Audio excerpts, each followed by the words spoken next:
আজকে রুই মাছের তিল দিয়ে একটা রেসিপি আমি আপনাদের সাথে শেয়ার করব। বলতে পারেন দারুণ স্বাদের রুই মাছের তিলোত্তমা। তার জন্য আমি 4 পিস রুই মাছ নিয়ে নিয়েছি। আগে থেকে নুন আর হলুদ দিয়ে ম্যারিনেট করে রেখেছি। এবার আমি এখানে একটা বাটিতে 2 টেবিল স্পুন তিল নিয়ে নিচ্ছি। তিলটা কিন্তু আগে থেকে আমার শুকনো চাটুতে ভাজা রয়েছে, না ভাজা থাকলে ভেজে নিতে হবে। এবার এই তিল মিক্সি বাটিতে নিয়ে আমি এটা একটা পাউডার তৈরি করে নেব। পরে জল মিশিয়ে পেস্ট বানাবো। এই যে এইভাবে তৈরি করে নিয়েছি, কারণ খুব কম তিল, এটা জল দিলে আর ভালো পেস্ট হবে না।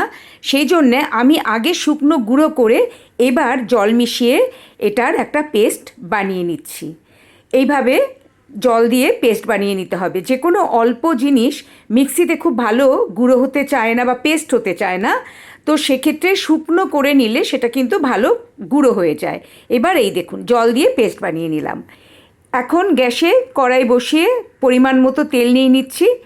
আমি এখানে 4 পিস মাছ নিয়েছি। এই তেলে 4 পিস মাছ ভাজবো, তাই সেইভাবে তেল নিয়েছি। আর রান্নাটায় যেহেতু মশলা অনেক কম পড়ে, তাই একটু তেলটা ব্যবহার করতে হয়, তাহলে রান্নাটা খেতে সুন্দর হয়।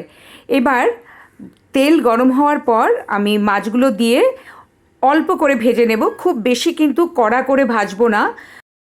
এই রান্নাটায় মাছ খুব কড়া ভাজতে নেই, মোটামুটি এক এক পিঠ 2 মিনিট করে আমি ভেজে নেব।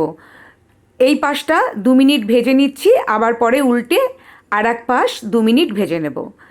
আপনাদের যদি এই রান্না দেখার পর ভালো লাগে, তাহলে আমার এই চ্যানেল সাবস্ক্রাইব করে পাশের বেল আইকন প্রেস করে দিলে আমার সব রান্নার নোটিফিকেশান আপনাদের কাছে পৌঁছে যাবে। এবার 2 মিনিট এক পাশ ভেজে দেখুন, আবার আমি উল্টে দিচ্ছি। এই যে হালকা একটা লাল লাল হয়েছে, আবার এই পাশ 2 মিনিট ভেজে নিচ্ছি। আমার এই মোট 4 পিস মাছ ভাজতে মোটামুটি 4-5 মিনিট সময় লেগেছে। এখন হয়ে গেছে, মাছগুলো আমি তুলে নিচ্ছি। এই রান্নাটা কিন্তু খুব কম মশলা লাগে আর খুব তাড়াতাড়ি হয়ে যায়, কিন্তু খেতে খুবই সুন্দর হয়।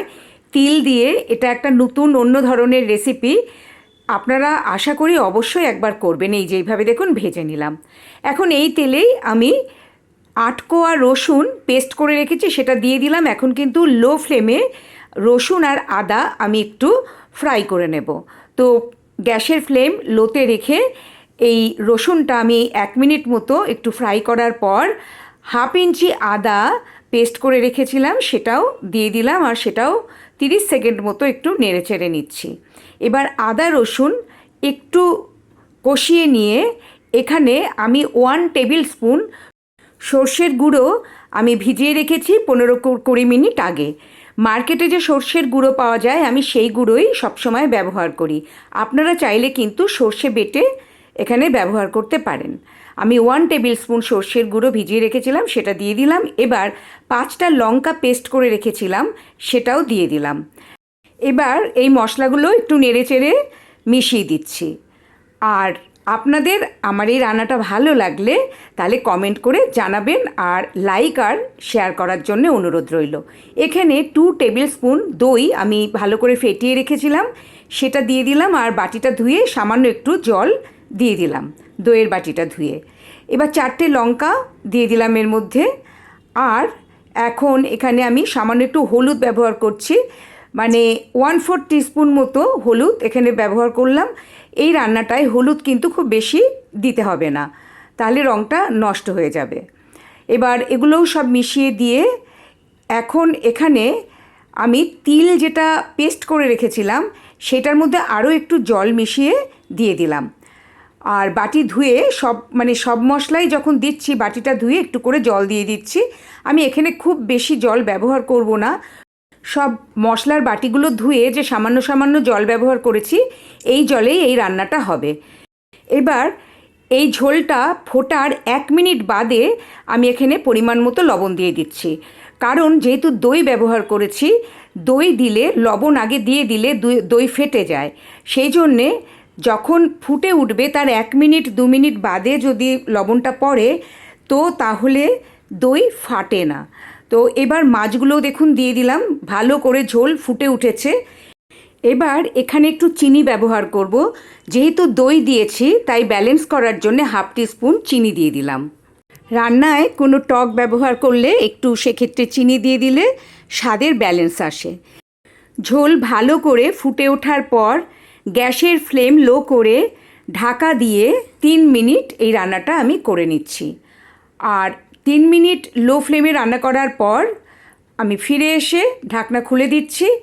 এখন মিডিয়াম টু হাই ফ্লেমে প্রায় 2 মিনিট মতো রান্না করে নেব। এই রান্নাটা কিন্তু একটু ঝোলঝোলি হবে, মাছটা সেদ্ধ হয়ে গেছে। আর ঝোলটা 2 মিনিট বাদে আপনি দেখুন এই যে এরম পর্যায়ে এসেছে, এরকমই হবে, পরে কিন্তু এটা আরও ঘন হয়ে যাবে। এবার গ্যাস অফ করে দিলাম, দিয়ে আমি এই রান্নাটা নামিয়ে নেব। আশা করি অবশ্যই আপনারা এই রান্নাটা একবার করে খাবেন। এই রান্নাটা খুবই ভালো হয় খেতে। রোজ রোজ একঘেয়ে রুই মাছের ঝোল খেতে ইচ্ছে না করলে খুব কম মশলায় খুব তাড়াতাড়ি এইরকম একটা রুই মাছের ঝোল করে নিতে পারেন। গরম ভাতের সাথে কিন্তু খুবই ভালো লাগে এই রান্নাটা খেতে। আর দেখতেও কিন্তু দেখুন কত সুন্দর হয়েছে। ঘরে অতিথি এলে আপনারা এরকম একটা নতুন রুই মাছের রেসিপি কিন্তু করে খাওয়াতে পারেন।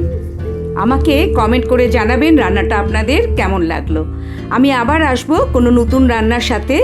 ফ্রম ডলিজ রেসিপি বুকে সবাইকে জানাই আমার ভালোবাসা আর নমস্কার।